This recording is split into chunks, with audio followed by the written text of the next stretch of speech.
বাংলাদেশ জাতীয়তাবাদী দলের ঘাঁটি হলো আখাউড়া এবং কসবার মাটি। আজকে আপনারা প্রমাণ করে দিয়েছেন বাংলাদেশ জাতীয়তাবাদী দলের ঘাঁটি আখাউড়ার মাটি। প্রিয় ভাই বোনেরা, আমি আপনাদের সাথে গত 17 বছর যাবত বিভিন্ন ভাবে কখনো সশরীরে উপস্থিত থেকে কখনো পিছন থেকে আপনাদেরকে বিভিন্ন ভাবে সহযোগিতা করে গত 17টি বছর যাবত এই অত্র অঞ্চলের কসবা এবং আখাউড়ার প্রত্যেকটি ওয়ার্ডে বাংলাদেশ জাতীয়তাবাদী দল বিএনপি সহ সকল অঙ্গ সহযোগী সংগঠনকে আমি উজ্জীবিত করেছি। প্রত্যেকটি কমিটি দিয়ে আমরা প্রত্যেকটা নেতা কর্মীর মাধ্যমে প্রত্যেকটা গ্রামে গ্রামে আমরা বিএনপির দুর্গ হিসাবে গড়ে তুলেছি।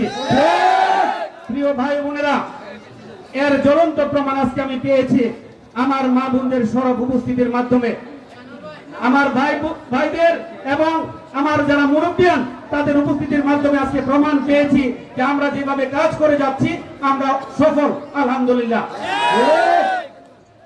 আপনারা জানেন আগামী ফেব্রুয়ারি মাসে নির্বাচন হবে।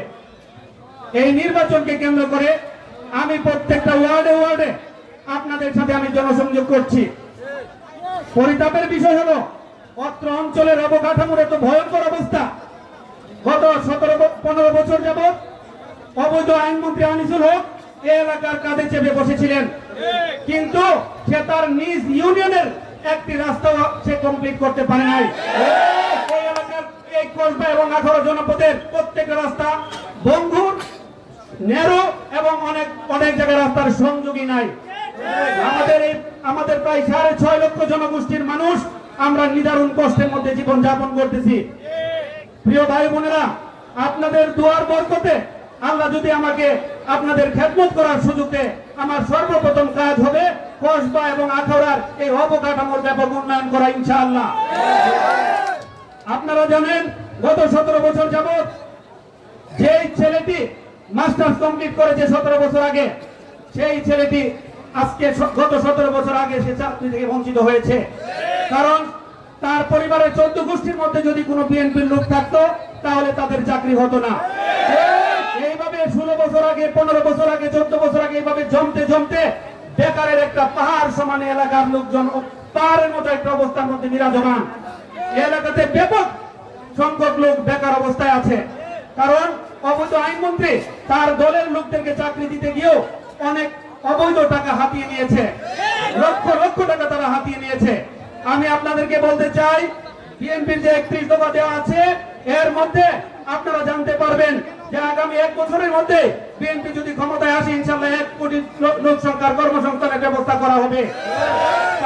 তার আলোকে আমি বিশ্বাস করি আগামী দিনে কসবা এবং আখাউড়ার কোনো শিক্ষিত মানুষ বেকার থাকবে না, ইনশাআল্লাহ। এবং এই অঞ্চলের মানুষ বিদেশে যেতে স্বাচ্ছন্দ্য বোধ করে। আমি ব্যবসায়িক সুবাদে পৃথিবীর বহু দেশে ঘোরাফেরা করি। আমি যখনই যে সব দেশে যাই আমার এলাকার লোকজন আমাকে ভালোবাসার জন্য, আমাকে দেখার জন্য আমার সামনে এসে হাজির হয়। আমি জানতে পারি তারা অনেক কঠোর পরিশ্রম করে কিন্তু অত্যন্ত কম মজুরি পায়। কারণ হলো পার্শ্ববর্তী বিভিন্ন দেশ থেকে বিভিন্ন প্রবাসীরা কাজ করার জন্য যায়। যেমন ইন্ডিয়া থেকে যায় সুপারভাইজার হিসাবে যায়, ফিলিপাইন থেকে যায় নার্স হিসাবে যায়, বিভিন্ন পাকিস্তান থেকে ডাক্তার যায়, সিকিউরিটির লোকজন যায়, এবং ইরান থেকে সিকিউরিটির লোকজন যায়। আর বাংলাদেশ থেকে শুধুমাত্র একটা সঠিক উদ্যোগের অভাবে আমরা শুধুমাত্র লেবার পাঠাতে পারি। লেবারের বেতন সবসময় কম থাকে। আমার টার্গেট হলো যদি আল্লাহর রহমতে আগামী দিনে বিএনপি ক্ষমতায় আসে তাহলে এলাকায় আমি কারিগরি শিক্ষার জন্য আমি আমার সর্বোচ্চ শক্তি নিয়োগ করবো, ইনশাআল্লাহ।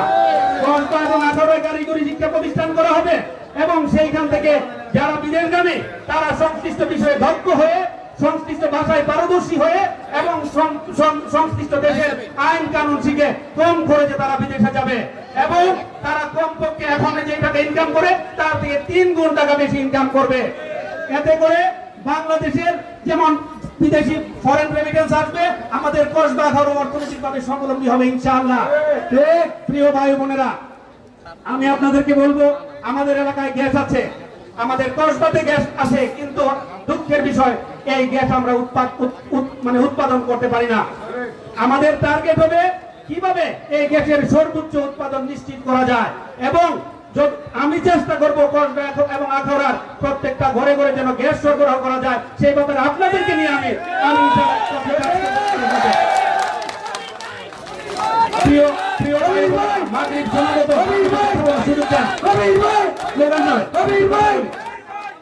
আপনারা জানেন আমাদের অঞ্চল কৃষিভিত্তিক অঞ্চল, আমাদের কৃষকেরা ন্যায্য মজুরি পায় না, ন্যায্য মূল্য পায় না। উৎপাদন যা হয় আমরা যদি একটু উদ্যোগী হই উৎপাদনকে আমরা দ্বিগুণ করতে পারি ইনশাআল্লাহ। সেই জন্য আমাদের কৃষকদেরকে আমাদের ট্রেনিং এর আওতায় আনতে হবে।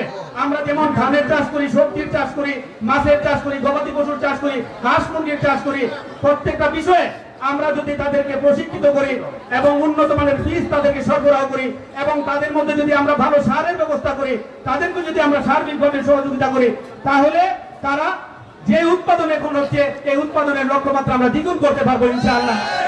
এতে করে কসবা এবং আখাউড়া অঞ্চলের মানুষ অর্থনৈতিকভাবে স্বাবলম্বী হবে। প্রিয় ভাই বোনেরা, আমরা বর্ডার অঞ্চলের মানুষ, আমাদেরকে অনেকেই বলে আমরা চোরা কারবারির সাথে জড়িত। তাদের কথাটা ভুল। আমি অনেক অ্যানালাইসিস করেছি, চোরা কারবারি যারা তারা আমাদের এলাকার কেউ নন। চোরা কারবারিরা বিভিন্ন ভাবে ঢাকা থেকে আসে বা বিভিন্ন দূর দূরান্ত থেকে আসে, সকালে আসে রাতের বেলা চলে যায়, রাতে আসে সকালে চলে যায়। এইভাবে আমাদের এই অঞ্চলের মানুষের উপরে বদনাম করে, কিন্তু আমাদেরকে ওইটার সাথে সম্পৃক্ত নয়। আমি আপনাদের মাধ্যমে সংশ্লিষ্ট কর্তৃপক্ষকে বলবো, আপনারা এই কারা এখানে আসে এবং রাতের বেলা চলে যায় তাদেরকে আপনারা আইডেন্টিফাই করেন এবং আমাদের বিএনপির উপরে যেন কোনো প্রকার বদনাম না আসে এই ব্যাপারে আপনাদেরকে সর্বোচ্চ সতর্কতা অবলম্বন করতে হবে। প্রিয় ভাইয়ের আমার, আমি আরেকটা কথা বলবো, যেহেতু আমরা বর্ডার অঞ্চলের মানুষ, আমাদের যে জিনিসটা দরকার, আখাউড়া একটা উন্নত মানের, আখাউড়া কিন্তু একটা স্থলবন্দর, আমাদের এখানে আমদানি রপ্তানি ব্যবসা হয়। কিন্তু এইখানে এই কিছুদিন আগে এই যে রাস্তাটা ইন্ডিয়া থেকে ব্রাহ্মণবাড়িয়া পর্যন্ত ঢাকা পর্যন্ত গিয়েছিল, এই রাস্তার কার্যক্রম বন্ধ করে দেওয়া হয়েছে। এতে করে এই এলাকার জনসাধারণ আমরা মারাত্মক অসুবিধার মধ্যে পড়েছি। আপনাদের মাধ্যমে আমি জানাতে চাই, যদি ইন্ডিয়ার এই প্রকল্পটা এই প্রকল্প বাতিল হয়ে গেলে এটা যেন বাংলাদেশের কোন একটা প্রকল্পের মধ্যে দিয়ে আমাদের এই স্থলবন্দরের রাস্তাটা যেন কন্টিনিউ করে আমি সরকারের প্রতি উদারত আহ্বান জানাই। প্রিয় ভাই বোনেরা, আপনারা জানেন আমাদের পাশে তিতাস নদীর পানি আজকে দূষিত হয়ে গিয়েছে। আমি বারবার আপনাদেরকে বলেছি, এই তিতাস নদীর যে মাছ আছে, যে জল প্রাণী আছে, প্রায় 17 প্রজাতির প্রাণী বিলুপ্ত হয়ে গিয়েছে। কারণ আগরতলা থেকে এই খাল দিয়ে একটা বিষাক্ত পানি আসে, এই পানি এসে আমাদের তিতাস নদীতে মিশার কারণে তিতাস নদীর পানি সম্পূর্ণ বিষাক্ত হয়ে গেছে। আমরা যে মাছ পাই এবং যে মাছ খাই এটা স্বাস্থ্যসম্মত নয় এবং এই অঞ্চলের জেলে পরিবারেরা বিভিন্ন রকম মারাত্মক চর্মরোগে আক্রান্ত হওয়ার ঝুঁকিতে রয়েছে। আমি মৎস্য সম্পদ অধিদপ্তরের সাথে যোগাযোগ করেছি, তাদের কাছ থেকে জানতে পেরেছি আমরা খুব একটা ঝুঁকির মধ্যে আছি। আমি আপনাদের মাধ্যমে সরকারের কাছে উদাত্ত আহ্বান জানাই, আমাদের এই তিতাস নদীর পানি যেন বিশুদ্ধকরণ করার পর্যাপ্ত ব্যবস্থা নেওয়া হয়।